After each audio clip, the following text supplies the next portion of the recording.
네, 안녕하세요. 금융 알려주는 남자 고백입니다. 네, 이번 영상에서는 지난번에 예고 드렸던 대로 연금저축 그리고 IRP 계좌에서 우리가 잘 저축을 하고 굴렸던 돈을 연금으로 받을 때 어떤 순서로 인출이 되고 어떤 세금들이 발생하는지 말씀을 드리겠습니다. 연금저축이랑 IRP에 대해서 간단하게 예전 내용을 복습을 해보면 두 연금계좌를 합해서 우리가 매년 납입할 수 있는 총 한도는 1,800만 원, 그리고 연말정산을 할 때 세액공제를 받을 수 있는 한도는 총 700만 원입니다. 그리고 연금으로 수령할 때는 연금소득세 5.5%에서 3.3%의 세금을 납부를 하게 되죠. 그래서 먼저 인출 순서에 대해서 알아볼 건데, 사실 이 인출이라는 거는 우리가 크게 원형 통에다가 우리가 돈을 잘 넣어놓고 이렇게 빼는 거라고 보시면 될 것 같아요. 근데 여기에 여러 가지 성격의 돈이 들어있고, 한 가지 성격의 돈을 빼고 이 돈이 다 빠지면 그 다음 돈이 빠지고, 이 돈도 다 빠지면 다음 돈이 인출되는 이런 순서라고 보시면 될 것 같습니다. 그래서 우리가 연금저축이랑 IRP 계좌에다가 꾸준하게 저축도 잘 하고 잘 관리를 해서 굴렸다면 보통 총 4가지 성격의 돈들이 계좌에 섞여 있습니다. 이거는 모든 분들이 다 똑같진 않고 내가 여기에 넣었던 돈들이 얼마인지, 그리고 얼마나 잘 굴렸는지에 따라서 조금씩 달라질 수 있다는 점을 유의하시면 되겠습니다. 첫 번째는 우리가 세액공제 한도를 넘겨서 납입 한도 내에서 납입한 금액이 첫 번째 금액이 되고, 두 번째는 퇴직급여, 그리고 세 번째는 세액공제를 받았던 납입 금액, 그리고 네 번째는 앞서 말씀드렸던 세액공제 한도를 넘겨서 냈던 금액, 퇴직급여, 그리고 세액공제를 받기 위해서 냈던 금액, 이 세 가지 돈들을 잘 굴려서 발생한 수익금이 네 번째 금액이 되겠습니다. 이 돈들에 대해서 조금 더 자세하게 설명을 드리면, 첫 번째 금액은 뭐냐면 우리가 700만 원까지 돈을 넣게 되면 세액공제를 받을 수가 있는데, 개인당 한도가 총 1,800만 원이라고 말씀을 드렸잖아요. 그러면 700만 원을 넘어가고 1,800만 원 이내에 넣었던 금액들이 첫 번째 돈의 성격이 됩니다. 그리고 두 번째 성격의 돈은 뭐냐면 우리가 퇴직하고 나서 퇴직금을 받게 되는데, 이거는 중간에 이직을 하고 나서 받았던 돈들이 아니고 마지막 직장에서 퇴직을 하고 받은 퇴직금을 기준으로 하겠습니다.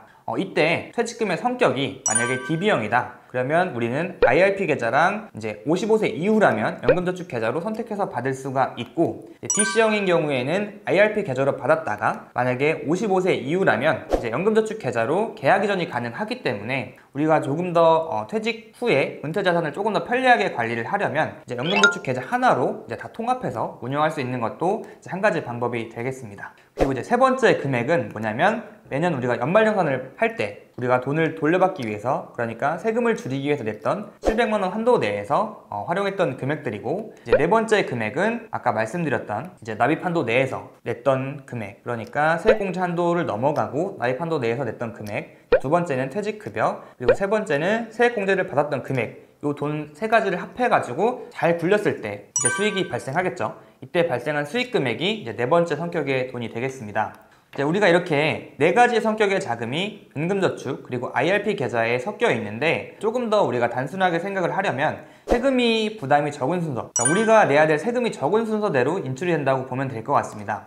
그래서 우리가 첫 번째로 인출되는 금액은 뭐냐면 제일 첫 번째로 설명드렸던 세액공제 한도 700만 원은 넘겼지만 개인당 납입 한도 1,800만 원 이내에 납입한 금액이 먼저 인출이 됩니다. 이 돈들은 원금일 경우에, 그러니까 수익금 말고 이 납입 한도를 넘겨서 냈던 원금들은 세금 혜택을 아예 받지 않기 때문에 당연히 내야 될 세금도 없겠죠. 그래서 첫 번째로 인출이 되고, 이 돈들이 인출될 때도 가장 최근에 냈던 돈들부터 인출이 됩니다. 그러니까 예를 들어서 만약에 내가 올해부터 연금을 받는데 올해도 700만 원을 넘기고 1,800만 원 한도 내에서 돈을 넣은 게 있다. 그러면 그것부터 먼저 인출이 되고, 그 다음에 작년에 넣었던 돈, 그 다음에 재작년에 넣었던 돈, 이런 순서로 인출이 되는 게 첫 번째 성격의 돈이고, 그리고 두 번째로 인출되는 금액은 퇴직급여인데, 우리가 직장을 은퇴하고 나서 연금저축 혹은 IRP에 받았던 돈들이 인출이 되는 겁니다. 근데 이때 우리가 많이 알고 있는데, 퇴직금을 한 번에 목돈으로 받지 않고 IRP 계좌로 받게 되면 세금을 아낄 수 있다, 이렇게 많이 알고 계신데,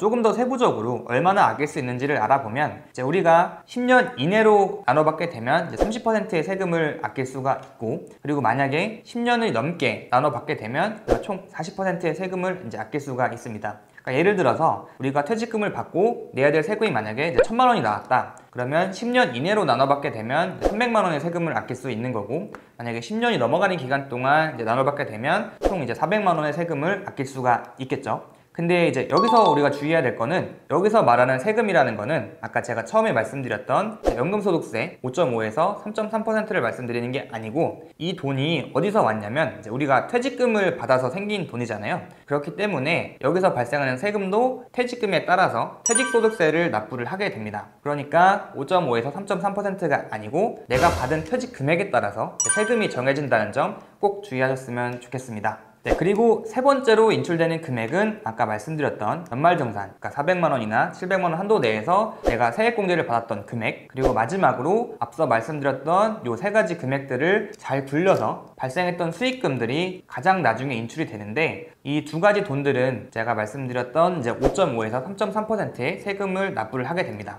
그러니까 연금소득세가 이제 부여되는 세금들은 내가 연말정산 때 세액공제를 받았던 금액들, 그리고 내가 연금저축 계좌에 돈을 넣었던 것들을 잘 굴려서 발생한 수익금에 대해서만 이제 5.5에서 3.3%의 연금소득세가 이제 부과된다고 보면 되겠죠. 그래서 이제 우리는 이렇게 연금저축이랑 IRP에다가 이제 저축했던 자금들을 이제 연금으로 나눠 받을 수 있게 되어 있고, 만약에 내가 여기다 저축을 잘 하고 잘 굴려가지고 매년 받을 수 있는 금액이 1,200만 원이 넘어간다. 그러면 우리는 이제 세금 신고를 한 번 더 해야 되죠. 그러니까 보통 종합소득세라는 세금 신고를 하게 되어 있습니다. 그런데 많은 분들이 종합소득세를 낸다고 하면 굳이 내가 IRP나 연금저축 계좌를 쓸 필요가 있냐라고 물어보시는 분들이 굉장히 많이 계세요. 그런데 종합소득세를 낸다고 해서 내가 받는 세금에 전부 다 종합소득세에 대한 세금이 매겨지는 게 아니고, 우리가 기존에 내가 사업을 하거나 아니면 직장을 다닐 때 연말정산을 했던 것처럼 인적공제 이런 것들이 다 받을 수가 있기 때문에 생각하는 것보다 세금 부담을 더 많이 줄일 수가 있습니다.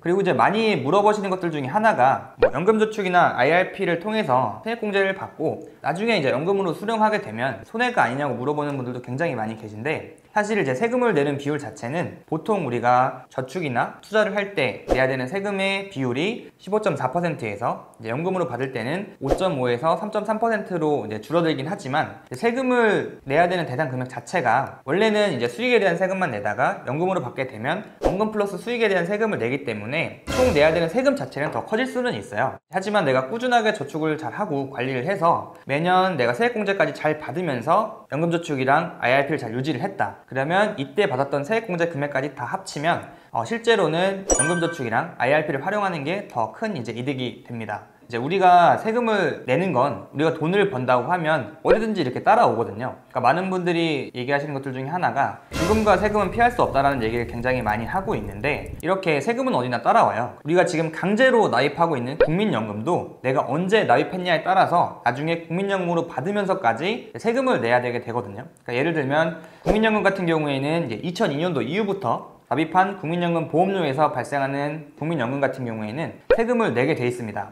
하지만 이때도 연금소득공제를 받을 수 있고, 제가 앞서 말씀드렸던 연말정산이나 종합소득세 신고랑 동일하게 인적공제나 이렇게 여러 가지 공제들을 활용을 해서 세금을 줄이는 방법들을 이제 활용을 할 수가 있습니다. 그러니까 이제 제가 말씀드리고 싶은 게 뭐냐면, 이제 우리는 보통 세금을 내냐 안 내냐 이렇게 딱 두 가지 흑백으로 판단을 하려고 하는 경우들이 굉장히 많이 있는데, 이제 우리가 노후를 준비하면서 더 이상 고정적으로 소득이 들어오지 않기 때문에 기존에 내가 모아놨던 돈들에서 얼만큼 덜 떼어가고 내가 받을 수 있냐도 분명히 중요한 요소는 맞습니다. 근데 이제 우리가 점점 안전하게 돈을 굴려지기 어려운 상황에서는 얼마나 더 많은 연금액을 미리 만들어낼 수 있냐도 굉장히 중요하거든요. 그러면 우리가 단순하게 세금을 내냐 안 내냐의 문제가 아니고, 어떻게 하면 더 많은 연금을 만들어낼 수 있으면서 세금을 줄여 나갈 수 있는지 전략을 짜는 게 필요한 거죠. 그래서 제가 지금 전체적으로 이제 포괄적인 내용은 말씀드렸지만, 사실 언제부터 직장 생활을 했고, 언제부터 국민연금을 냈고, 그리고 언제부터 내가 연금저축 그리고 IRP를 활용했는지에 따라서 모두 각각 다른 케이스들이 있어요. 그래서 사실 이런 부분들은 이제 주변에 잘 아시는 분들이나 혹은 담당자나 전문가분들을 통해서 세부적인 내용들을 한번 논의를 해보시면 좋겠고, 만약에 저희한테 문의를 주고 싶으시면 댓글로 남겨주시면 언제든지 답변 드리겠습니다. 네, 그러면 다음에 더 좋은 영상으로 찾아오겠습니다. 감사합니다.